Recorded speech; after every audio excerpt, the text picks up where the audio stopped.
राजस्थान विधानसभा चुनावों को लेकर रन तैयार होता नजर आ रहा है, जहां आरएलपी ने शुक्रवार को अपने 10 उम्मीदवारों के नामों की सूची जारी की।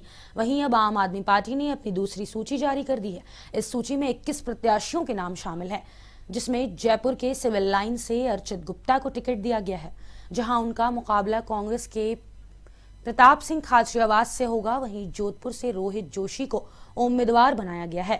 इधर बीकानेर वेस्ट से मनीष शर्मा को प्रत्याशी बनाया गया है। झालावाड़ जिले की खानपुर सीट से रिटायर्ड आईआरएस अफसर आरपी मीना को टिकट दिया है। आपको बता दें, गुरुवार को आप पार्टी ने पहली सूची में 23 सीटों पर उम्मीदवारों की घोषणा की थी। अब तक आम आदमी पार्टी 2 बार में 44 सीटों पर उम्मीदवार उतार चुकी है।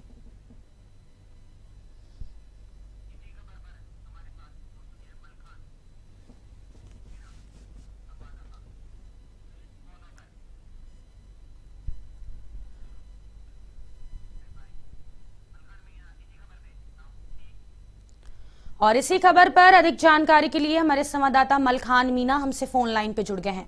मलखान, आम आदमी पार्टी ने दूसरी सूची जारी कर दी है। आगामी विधानसभा चुनाव के मद्देनजर इस सूची में कौन कौन से बड़े नेताओं के नाम हैं? देखिए फातिमा जी, बिल्कुल जिस तरह से राजस्थान विधानसभा चुनाव नजदीक आ रहे हैं, नामांकन की तिथि नजदीक आ रही है, तो उससे पहले तमाम जो पार्टियां हैं वो लगातार अपनी लिस्ट जारी कर रही हैं। जहां पर कांग्रेस और बीजेपी की बात करें तो उनकी एक एक दो दो तीसरी सूची आ चुकी है, तो वहीं आम आदमी पार्टी ने भी अपनी दूसरी सूची जारी कर दी है।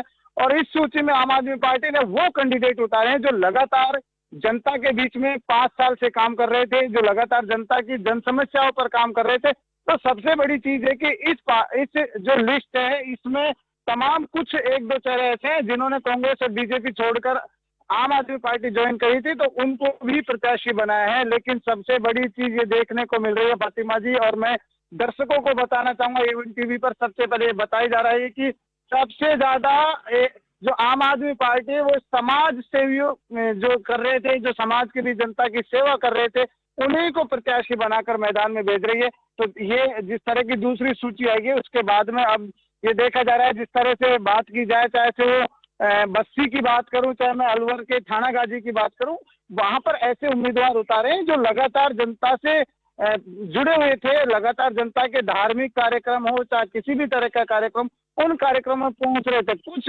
डॉक्टरों को भी जगह दी गई है। तो इस तरह से आम आदमी पार्टी की जो दूसरी लिस्ट आई है, ये भी एक मजबूत प्रत्याशियों की लिस्ट मानी जा रही है। और इस लिस्ट में ऐसे ऐसे चेहरे हैं जो जनता के बीच हमेशा लगातार पिछले 5 से 10 साल लगातार काम करते हुए नजर आ रहे थे, तो उन्हीं को प्रत्याशी बनाया है। और हालांकि आम आदमी पार्टी मजबूत स्थिति के साथ अपने प्रत्याशी उतार रही है। कुछ एक दो चेहरे ऐसे हैं जो कांग्रेस और बीजेपी में पहले थे, तो उसके बाद में अपना रुख बदला और आम आदमी पार्टी ज्वाइन करी, और उसके बाद उन्हें ही प्रत्याशी बना दिया गया है। जी फातिमा। मलखान, जिस तरीके से आम आदमी पार्टी ने अब दूसरी सूची जारी कर दी है, तो ऐसे में यह भी देखने को मिल सकता है कि कांग्रेस और बीजेपी किस तरीके से इस रणनीति को अपनाएगी, क्योंकि कांग्रेस बीजेपी अब ये भी देख रही है कि आम आदमी पार्टी भी पूरे तरीके से विधानसभा चुनाव लड़ने के लिए तैयार है। देखिए बिल्कुल फातिमा जी, बात ठीक है कि जहां पर आम आदमी पार्टी लगातार इस तरह के वो प्रत्याशी उतार रही है, तो बिल्कुल कांग्रेस और बीजेपी के लिए तो एक बहुत बड़ा चैलेंज है कि किस तरह से कांग्रेस तो ये सबसे बड़ा चैलेंज मान रही है कि रिवाज बदला जाए, कैसे भी करके सत्ता में कांग्रेस दोबारा आना चाह रही है। तो वहीं